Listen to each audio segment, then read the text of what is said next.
जय हिंद दोस्तों। तो आज से हम डिस्कस करेंगे ह्यूमन रिप्रोडक्शन। ये जो हमारे नीट और बोर्ड के लिए बहुत ही ज़्यादा इम्पोर्टेंट रहेगा। तो एनसीईआरटी में जितने भी पॉइंट्स दिए हुए हैं एक एक पॉइंट को समझेंगे और इसमें ये बताएंगे कि कौन सा लाइन बहुत ही ज़्यादा हमारे नीट के लिए इम्पोर्टेंट है। तो और अगर इसका आपको पीडीएफ चाहिए, नोट्स चाहिए, तो करना क्या है, टेलीग्राम चैनल को ज्वाइन कर लेना है। वहाँ पे आपको इसका नोट्स मिल जाएगा फ्री में। आपको उसका नोट जो मिलेगा फ्री में मिलेगा। तो सबसे पहला पॉइंट है इंट्रोडक्शन देखेंगे, यानी हमें इस चैप्टर में क्या क्या पढ़ना पड़ेगा वही है, आज देखते हैं हम पहले पॉइंट पे।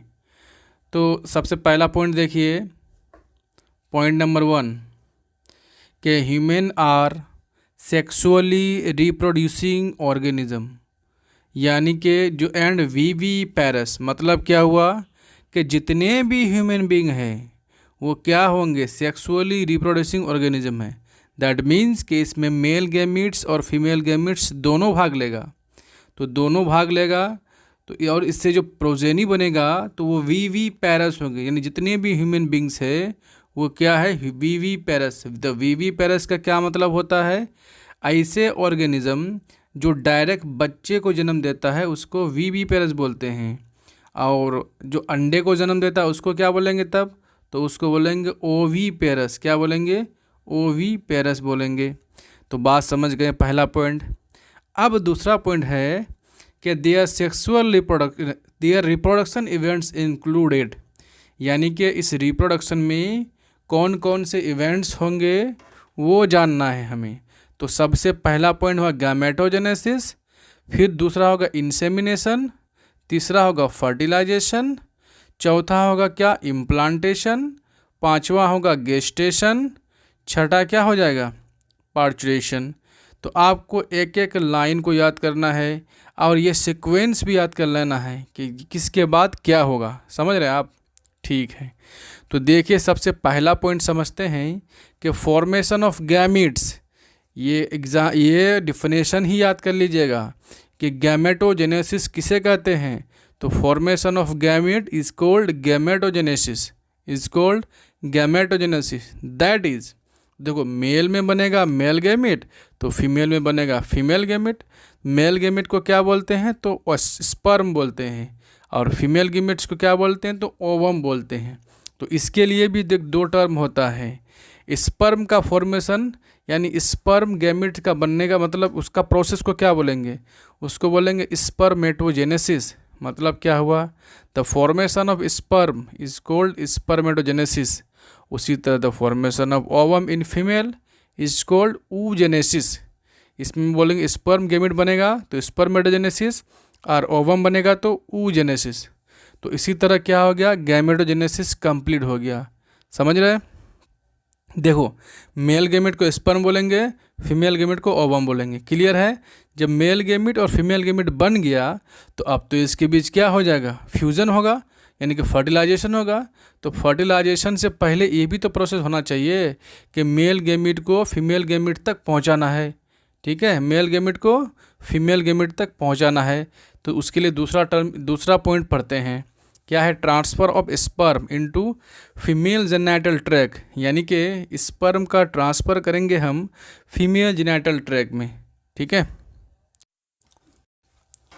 फीमेल जेनाइटल ट्रैक में ट्रांसफ़र करेंगे तो इस प्रोसेस को क्या बोलेंगे, इंसेमिनेशन। मतलब क्या हुआ कि स्पर्म का ट्रांसफ़र किए फीमेल जेनाइटल ट्रैक में, तो इसको इंसेमिनेशन बोलेंगे। तब फीमेल जेनाइटल ट्रैक में पहुंच गया, वही स्पर्म जब फीमेल जेनाइटल ट्रैक में पहुंच गया, वहां से होते हुए यूटरस के थ्रू वो कहाँ जाएगा, फ्लोपियन ट्यूब में। फ्लोपियन ट्यूब में पहले से ही फीमेल गैमेट आया हुआ रहेगा, तो फीमेल गैमेट क्या होगा, ओवम होगा।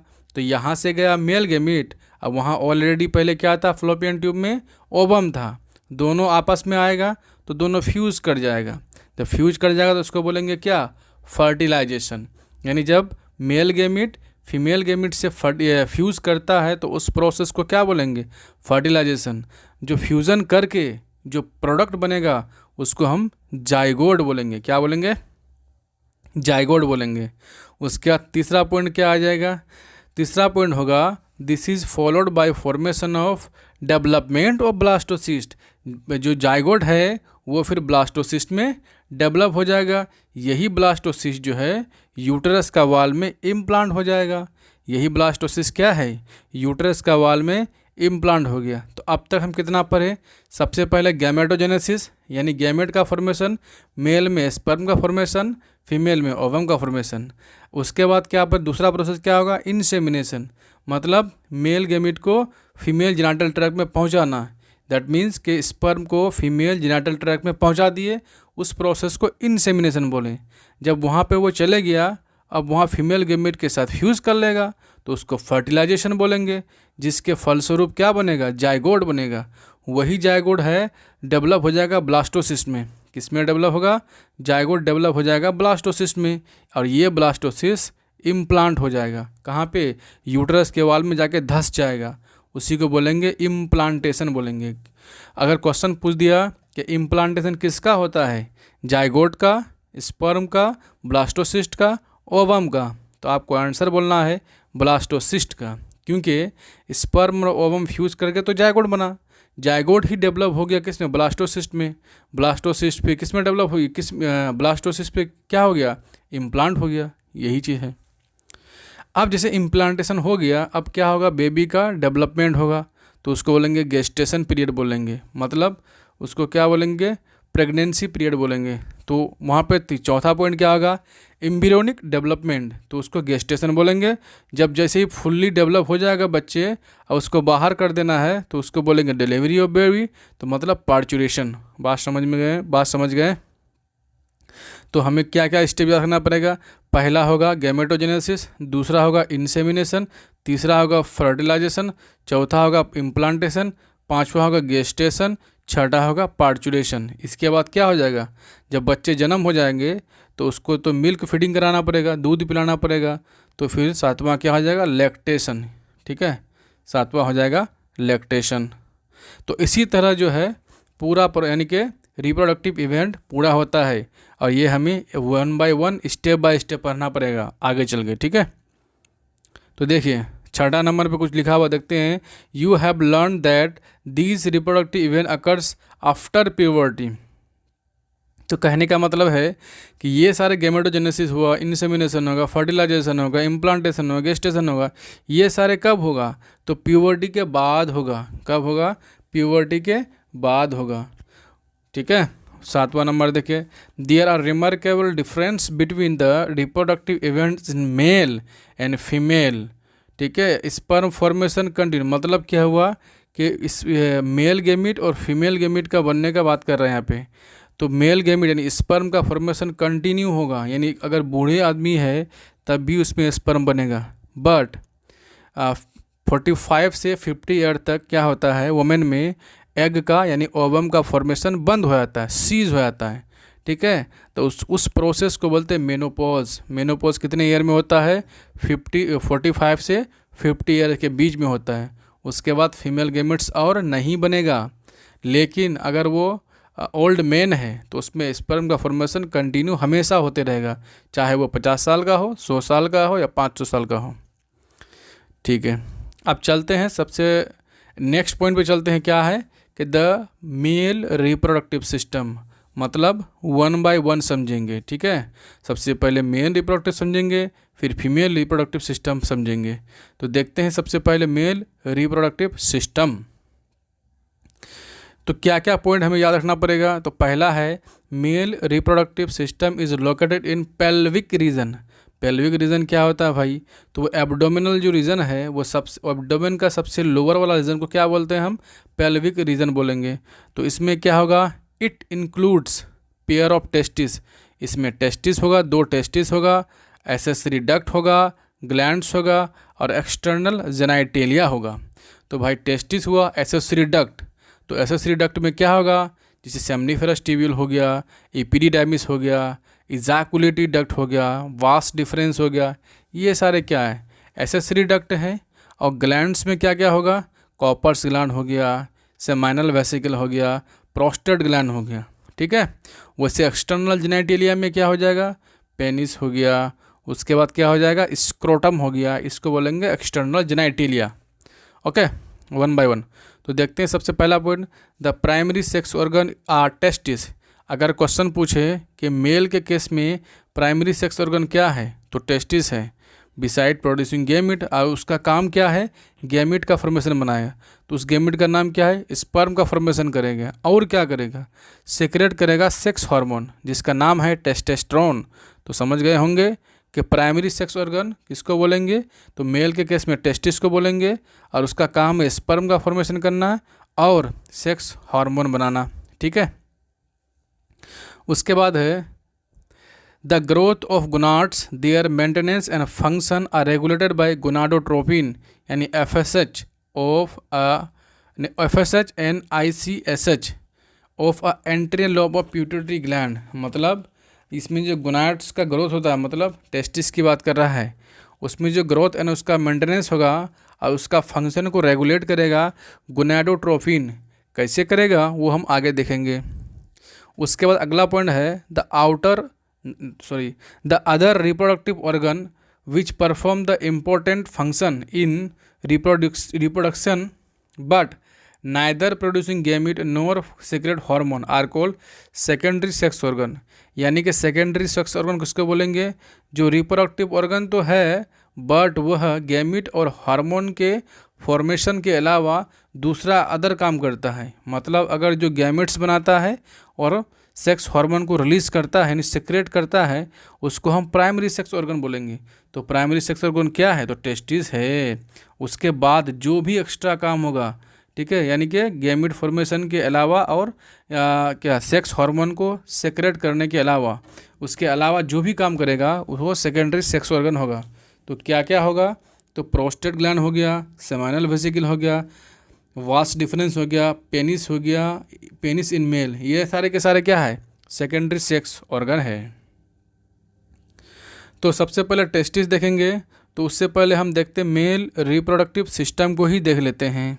तो देखो शुरू करते हैं यहाँ से, ये वाला हो गया गोल ब्लाडर, ये पेल्विक वन, ये हम इससे मतलब नहीं है। ठीक है, हमें क्या जानना है, देखो यहाँ से स्टार्ट करते हैं।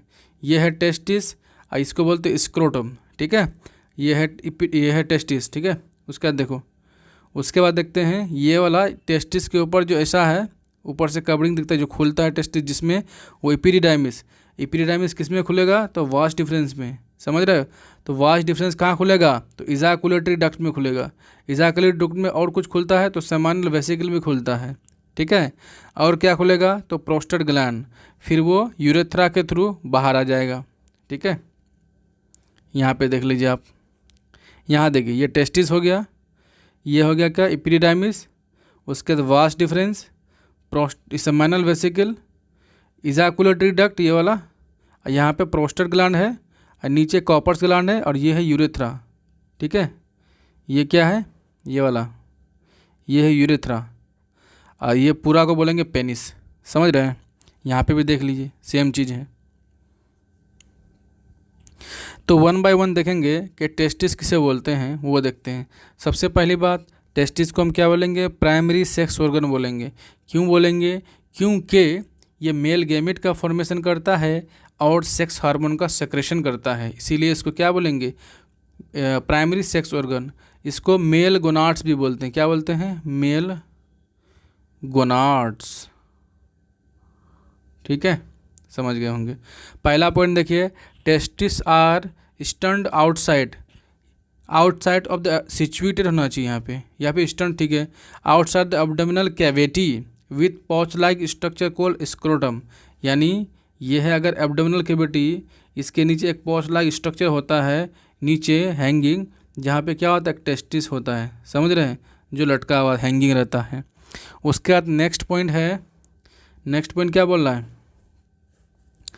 कि scrotum help in maintaining the low temperature of testis. कितना टेम्परेचर कम, तो 2 से 2.5 डिग्री सेल्सियस। ठीक है, याद रखेंगे कि स्क्रोटम होता क्यों, यानी स्क्रोटम नीचे की ओर हैंगिंग क्यों रहता है, लटका हुआ क्यों रहता है, ताकि स्पर्म का फॉर्मेशन जो होता है वो बॉडी के नॉर्मल टेम्परेचर से 2 से 2.5 डिग्री कम टेम्परेचर पे वो स्पर्म का फॉर्मेशन होता है, इसीलिए वो नीचे की ओर हैंगिंग रहता है, जो स्पर्म फॉर्मेशन के लिए बहुत ही नेसेसरी है, ज़रूरी है। तो यानी कहने का क्या मतलब हुआ कि 37 डिग्री अगर हमारा नॉर्मल टेम्परेचर है तो उतने डिग्री सेल्सियस टेम्परेचर पे स्पर्म का फॉर्मेशन नहीं होगा, उसको थोड़ा सा नीचे आना पड़ेगा। उससे क्या होगा, टेम्परेचर कम होगा। जो उसको नीचे आने के लिए कौन हेल्प करता है, तो स्क्रोटम करता है, जो पॉच लगे थैले जैसा स्ट्रक्चर होता है। यही पॉइंट यहाँ पे लिखा हुआ है, the scrotum helps maintaining the low temperature of testis 2 to 2.5 degree lower than the normal internal body temperature which is necessary. ये वाला पॉइंट इंपॉर्टेंट है, which is necessary for spermatogenesis. ठीक है, उसका अगला पॉइंट देखो, the slightly cooker temperature of the scrotum is necessary for the development of normal sperm. Normal sperm के development के लिए थोड़ा सा टेम्परेचर कम चाहिए। उसके बाद है the testis start their development in the abdominal cavity. कहाँ पे, एब्डोमिनल कैविटी में स्टार्ट कर देता है। उसके बाद लिखा है but during 7 month of fetal life they descended, मतलब नीचे आना, डिसेंडेड मतलब नीचे आना, into the scrotal sac in the presence of testosterone hormone, hence the testis of male are extra abdominal. मतलब क्या हुआ, जो प्रेगनेंसी के 7वें मंथ में ये जो है टेस्टिस जो है स्क्रोटम में आ जाता है, नीचे आ जाता है, यही चीज़ लिखा हुआ है। नेक्स्ट पॉइंट है if they fail to descendent, मतलब नीचे अगर नहीं आ पाता है तो उस कंडीशन को क्रिप्टोकाइडिज्म बोलेंगे। क्या बोलेंगे, क्रिप्टोकाइडिज्म। उससे क्या होगा, मेल स्टेरिलिटी होगा, मतलब मेल गैमेट का फॉर्मेशन नहीं होगा, स्पर्म का फॉर्मेशन नहीं होगा, फिर वो फादर नहीं बन सकता है। ठीक है, उसके बाद है कि scrotum remains connected with the abdominal या पेल्विक बाय द इन्ग्यूनल कैनाल। मतलब जैसे ये मान लेते क्या था, ये है तुम्हारा ये पेल्विक कैविटी है, और यहाँ से थोड़ा सा नीचे पॉच लाइक स्ट्रक्चर होता है, और जिससे यहाँ पे लटका हुआ रहता है, हैंगिंग रहता है टेस्टिस, और जो कैनाल से आता है ये वाला पार्ट, इसको बोलेंगे क्या, इन्ग्यूनल कैनाल। समझ रहे हैं, इस टाइप से आपको दिखेगा। तो आपको स्ट्रक्चर बना के दिखाते हैं। देखो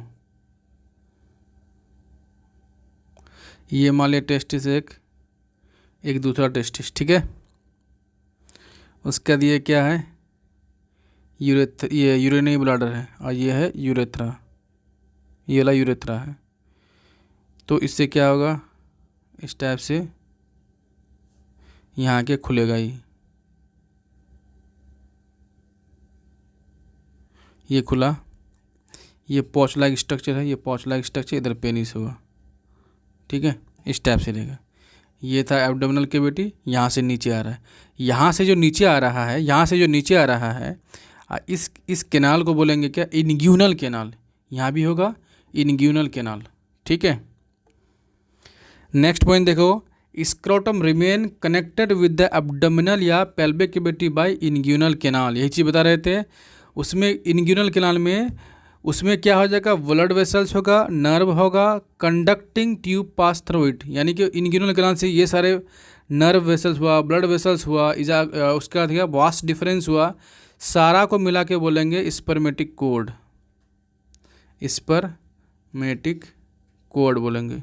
क्यों बोलेंगे, किसको बोलेंगे, जैसे इन्ग्यूनल कैनाल है, ठीक है, यहाँ पे क्या टेस्टिस है मान लेते हैं, इससे इन्ग्यूनल कैनाल से ये क्या हो जाएगा, ये हो जाएगा आपका वास्ट डिफरेंस।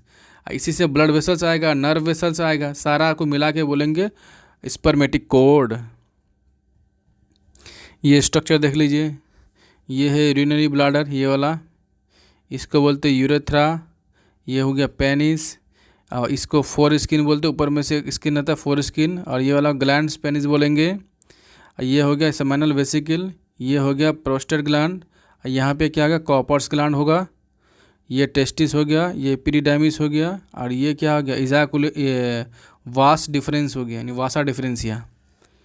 फिर समझेंगे आगे, देखो देखते हैं, यहाँ देख लीजिए, वहाँ अगर नहीं आया तो यूरेट्रा हो गया, ये यूरिनरी ब्लैडर देखो, टेस्टिस देखो, स्क्रोटम देखो, और ये है क्या, सेमिनल वेसिकल होगा यहाँ पे, ये प्रोस्टेट ग्लैंड है, उसके बाद ये वास डिफरेंस है, यूरेथ्रा है, एपिडिडाइमिस है, पेनिस है, याद कर लीजिएगा। यहाँ पे भी देख लीजिए सेम चीज़ है। ठीक है, यहाँ देखिए और कलरफुल में थोड़ा देख लीजिएगा यहाँ पे।